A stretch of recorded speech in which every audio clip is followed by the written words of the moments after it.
Bonsoir à tous, j'espère que vous allez bien. Ce soir, on se retrouve dans une nouvelle vidéo lecture de mon roman. Avant de commencer, certains d'entre vous m'ont demandé si en début de chaque lecture, je pouvais faire un petit récapitulatif de ce qu'il s'était passé les chapitres précédents. Et c'est vrai que je n'y avais pas pensé. Donc voilà. Nous nous étions arrêtés lorsque Alice demandait pardon à Michael pour la façon dont elle lui avait crié dessus quelques jours auparavant lors d'une visite.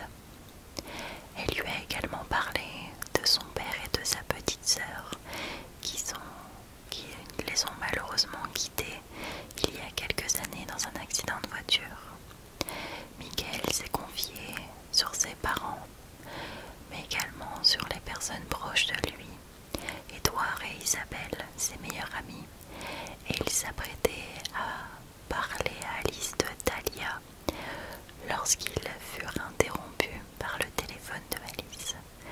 Sa mère s'était blessée en coupant des légumes et elle dut partir pour la soigner. Voilà. J'espère que j'ai été assez concise et que ces informations vous sont revenues en tête. Passons maintenant à la lecture. On était mardi, il était 19 h et Alice venait tout juste de garer sa voiture devant la maison de Michael. Ce dernier, l'ayant vu arriver, se tenait déjà à la porte. Ils échangèrent des banalités d'usage avant qu'Alice ne procède à son auscultation, comme convenu.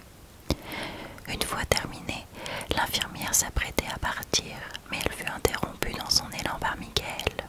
« Avez-vous des obligations pour ce soir ?» Alice, intriguée par la demande, hésita un instant, se rappela que mardi, Tom rentrait plus tôt et qu'à cette heure-ci, il devait déjà être en cuisine à préparer le dîner. Elle se remémora soudain les images du dernier mardi soir qu'elle avait passé avec lui et de la dispute qui l'avait envoyé au lit sans manger. Ne souhaitant pas réitérer l'expérience, elle répondit à Michael, toujours aussi amusée de la voir grimacer lorsqu'elle réfléchissait. « Non, je n'ai rien de prévu. Après vous. »« Bien, je vous en prie, installez-vous. Je vous offre un rafraîchissement. »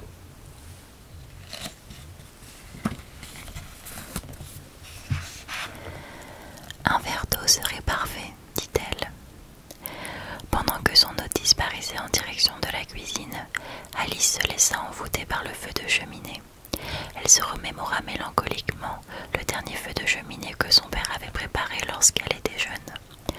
Son cœur se serra lorsqu'elle réalisa que c'était également le dernier Noël qu'ils avaient passé tous ensemble avant la tragédie. Son père avait placé au sol une grande couverture aux motifs écossais, rouge et vert. Ils avaient mangé le dîner de Noël cette année-là sur le sol devant le feu.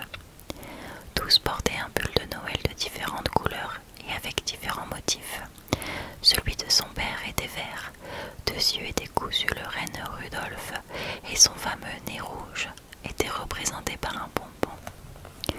Celui de sa maman était bleu clair, parsemé de pompons blancs pour représenter la neige et un bonhomme de neige au milieu avec son chapeau haut de forme et son écharpe rouge. Angela, elle, avait un pull blanc, bien trop grand pour elle d'ailleurs, avec un énorme cadeau emballé d'un papier rouge et orné d'un nœud doré. Quant à Alice, elle portait un pull rouge avec la tête du Père Noël dessus, tout simplement. Tellement envahie par ce souvenir si heureux, elle pouvait entendre les rires de sa famille, la chaleur du feu faire rougir ses joues et sentir l'odeur des bons plats préparés par ses parents durant la journée.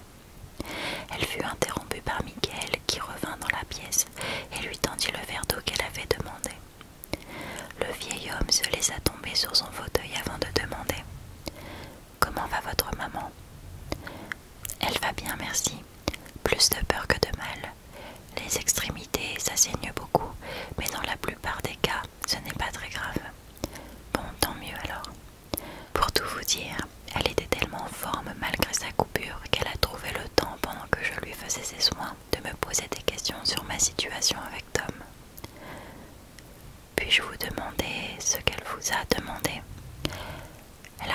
assez doucement, vous savez, comment va Tom, est-ce que son travail se passe bien, etc.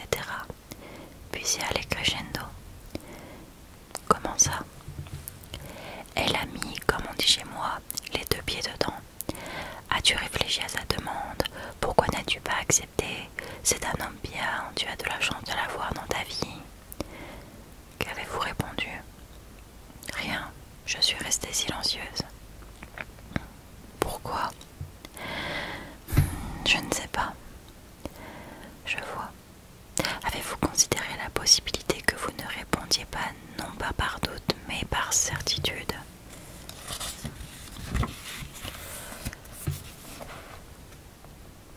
Alice, qui s'apprêtait à boire une gorgée d'eau, s'arrêta dans son action, confuse par la question de Michael.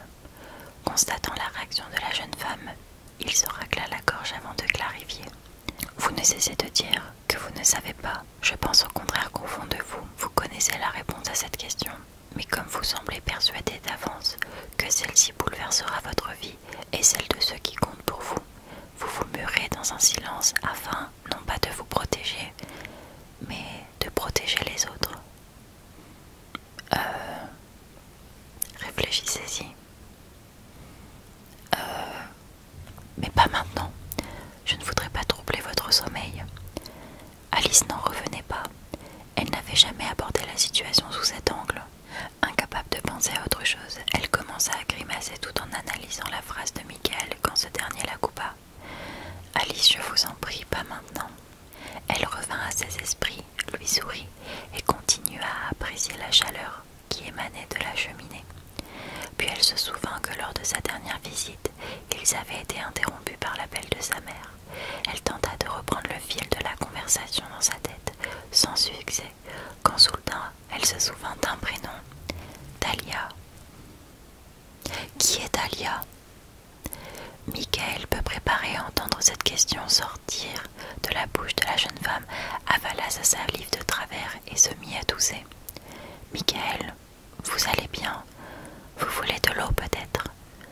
Ce dernier acquiesça de la tête, alors Alice courut dans la cuisine, attrapa un verre, une bouteille d'eau et se rendit à toute allure auprès du vieil homme. Elle lui servit le verre, lui tendit tout en se répétant « Ne meurs pas, ne meurs pas, ne meurs pas ». Elle se ressaisit enfin, constatant qu'au fur et à mesure que l'homme buvait, sa toux disparaissait. Ils restèrent silencieux un instant avant qu'Alice ne s'excuse. « Je suis navrée. » « Non, ne vous excusez pas, j'ai été pris par surprise, rien de plus. » Gênée par sa maladresse, elle s'apprêtait à récupérer ses affaires et à partir en courant de chez lui avant de le tuer, selon ses mots, quand Michael, parfaitement remis, avoua le cœur serré. Talia est l'amour de ma vie. Chapitre 12. Alice ne comprenait pas. Le dossier que lui avait envoyé le docteur Frédéric stipulait que Michael n'avait pas de famille. Elle commença alors à regarder autour d'elle dans l'espoir d'y apercevoir une photo de mariage ou simplement un objet appartenant à une femme, mais rien. Elle regarda ensuite attentivement l'annulaire de la main gauche de son patient, mais celui-ci était vide, pas d'alliance. « Je ne comprends pas, » finit-elle par avouer timidement. « Que ne comprenez-vous pas? Votre dossier médical n'indique aucun membre de votre famille à contacter en cas d'urgence. » En effet, pourtant Talia est l'amour de votre vie. Michael lui sourit en se replaçant dans son fauteuil, se racla la gorge et dit « Laissez-moi vous raconter. » Il lui expliqua alors qu'il avait rencontré Talia lors de la rentrée de son année de terminale.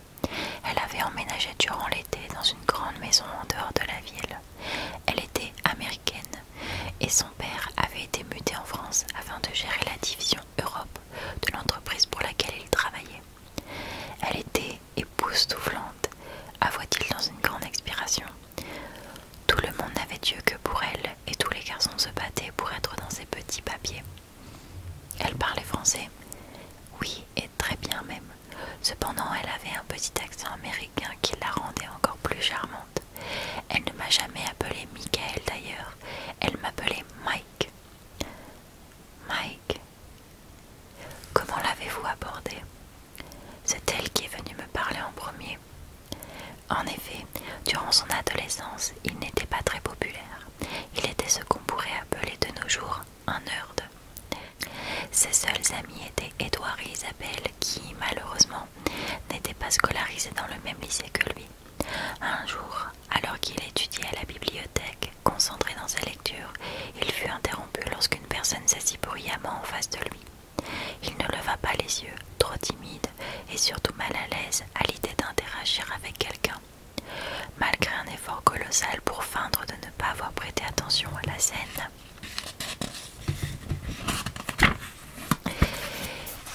il sentait des yeux l'observer avec insistance. Après plusieurs longues secondes, il respira un grand coup et leva doucement la tête vers son observateur. C'était elle, n'est-ce pas? Chut, laissez-moi raconter. C'était elle, murmura Alice. En effet, c'était bien elle, Dahlia. Elle fixait Michael en souriant, la tête légèrement penchée sur la gauche. Gêné de la situation, il regardait tout autour de lui pour chercher de l'aide, mais tous les autres élèves avaient, comme lui quelques secondes auparavant, le nez plongé dans leur manuel. Puis, amusée de sa réaction, elle le rassura, lui disant qu'elle ne lui ferait pas de mal. Michael, toujours en panique, ne répondit pas. Alors la jeune fille lui demanda « Comment tu t'appelles » Stupéfait que la belle Dahlia lui adresse la parole, il était resté bouche bée sans pouvoir lui répondre. En voyant la jeune femme s'interroger sur sa non-réponse, il décida de lui dire son prénom. « Je m'appelle Michael. Enchanté, moi c'est Dahlia, comme la fleur. » Elle s'intéressa ensuite au sujet sur lequel Michael travaillait. Toujours étonné de la scène qui se jouait devant lui, il n'arrivait pas à lui répondre. Je n'arrivais pas à en croire mes yeux. Elle était belle, comme la fleur. Il expliqua à Alice qu'à son grand étonnement, à partir de ce jour, Dahlia ne le quitta plus. Tous les jours, elle l'attendait devant les grilles du lycée, elle s'asseyait à côté de lui, à tous les cours, mangeait tous les midis avec lui et étudiait après les cours tous les soirs, à côté de lui. Puis une chose en entraînant une autre, nous passions tout notre temps libre ensemble.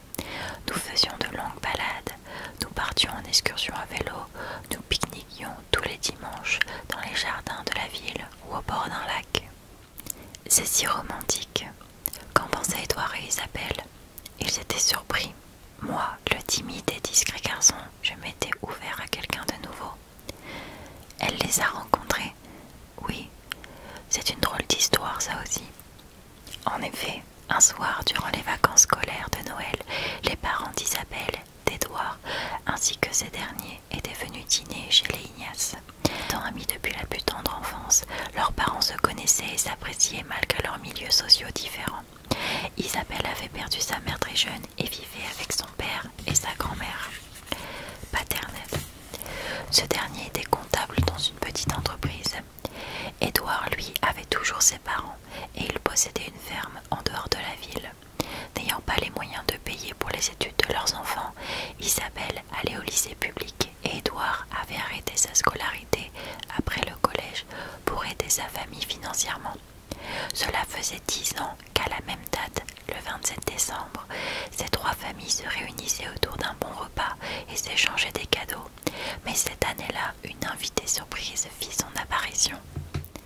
C'était elle, n'est-ce pas? Michael s'amusa de l'impatience de son interlocutrice. Oui, c'était elle. Il devait être aux alentours de 21h. Nous venions tout juste de finir le plat de résistance lorsqu'on entendit quelqu'un sonner à la porte. Mon père fronça les sourcils, ne comprenant pas qui cela pouvait être. Il s'excusa de la table afin d'aller ouvrir. Lorsqu'il revint dans le salon, il prononça mon prénom et me fit savoir que j'avais de la visite. Avant même que je n'eusse le temps de me lever de ma chaise, elle apparaissait derrière lui. « J'avais raison, murmura-t-elle. Il faut savoir que cette année-là, il avait beaucoup neigé. La pauvre était trempée de la tête aux pieds. Elle grelottait et avait les lèvres toutes violettes. « Qu'est-ce que vous avez fait ?»« Rien. J'étais stupéfait. Je ne m'attendais pas à la voir ici, chez moi, si tard. » C'est ma mère qui, à la vue de cette pauvre enfant, sortit de table, retira son propre gilet et l'enroula dedans. Elle l'invita à la suivre à l'étage afin qu'elle se change et qu'elle puisse se réchauffer. C'était une femme adorable, votre maman. Oui. Il continua son histoire en expliquant que les deux femmes descendirent une dizaine de minutes plus tard, le sourire jusqu'aux oreilles. On fit une place à Dahlia autour de la table et on lui prépara une assiette bien chaude de dinde avec des haricots verts et des pommes de terre. Michael, lui, était resté muet. De temps en temps, leurs regards se croisaient et ils échangeaient un sourire. Mon ami Edouard ne se gêna pas pour me taquiner, allant même jusqu'à me demander si Dahlia était ma copine, devant toute la tablée. Qu'avez-vous répondu? J'ai dit que oui. Adorable. Les joues de Michael rougirent légèrement en se remémorant la scène. Pourquoi était-elle venue? Elle s'était disputée avec son père ce soir-là et avait quitté sa maison en trombe. Elle marcha sous la neige jusqu'à la ville et une fois arrivée, elle demanda à plusieurs passants où se trouvait la maison du docteur Ignace. Elle ne savait pas qu'il y aurait tout ce monde, elle ne connaissait que moi, mais elle était très sociable et parfaitement charmante.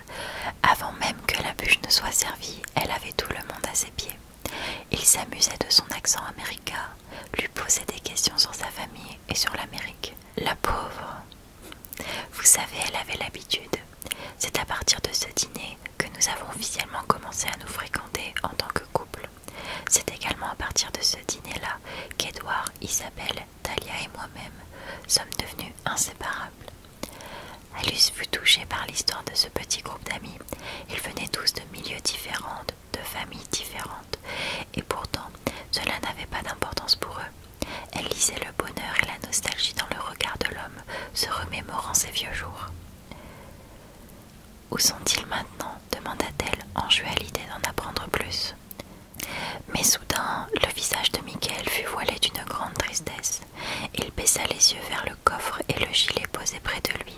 Il tendit sa main et caressa le vêtement avec beaucoup de tendresse et tapota délicatement du plat de sa main le coffre avant de relever les yeux vers la jeune femme et de s'excuser. « Je suis confus, ma chère, mais je me sens un peu lasse. » Elle comprit immédiatement qu'il était temps pour elle de le laisser se reposer et de rentrer chez elle. « Oui, bien sûr, je vais vous laisser. Ne pensez pas que je vous chasse. Non, voyons, vous êtes fatigué et j'ai une longue journée devant moi demain. » Elle ramassa ses affaires, enfila son manteau, et lorsque Michael s'apprêtait à se lever de son fauteuil pour la raccompagner jusqu'à la porte, elle l'arrêta. « Non, je vous en prie, ne vous levez pas. » L'homme se réinstalla dans son fauteuil et esquissa un sourire à la jeune femme pour la remercier de sa considération. Ils se souhaitèrent une bonne soirée et Alice regagna sa voiture. Durant le trajet du retour, elle ne cessa de repenser à la façon si douce et affectueuse que Michael avait eue de toucher ces objets qui ressemblaient à de précieuses reliques pour lui. Et puis soudain, ça la frappa. L'accident de voiture. Elle se souvint que dans son dossier figurait une mention concernant un grave accident de voiture dont il avait été victime lorsqu'il avait 18 ans, l'ayant plongé dans un coma pendant 2 mois. Elle se sentit soudain envahie d'un sentiment de tristesse immense à l'idée qu'ils aient pu être tous les 4 dans cette voiture et que seul Michael en soit ressorti vivant. Elle repensa alors à sa façon qu'Irait de demander « Où sont-ils maintenant ?» et se détesta d'avoir pu causer de la tristesse à Michael. « Mais quelle idiote !» s'exclama-t-elle en frappant de ses mains le volant de sa voiture.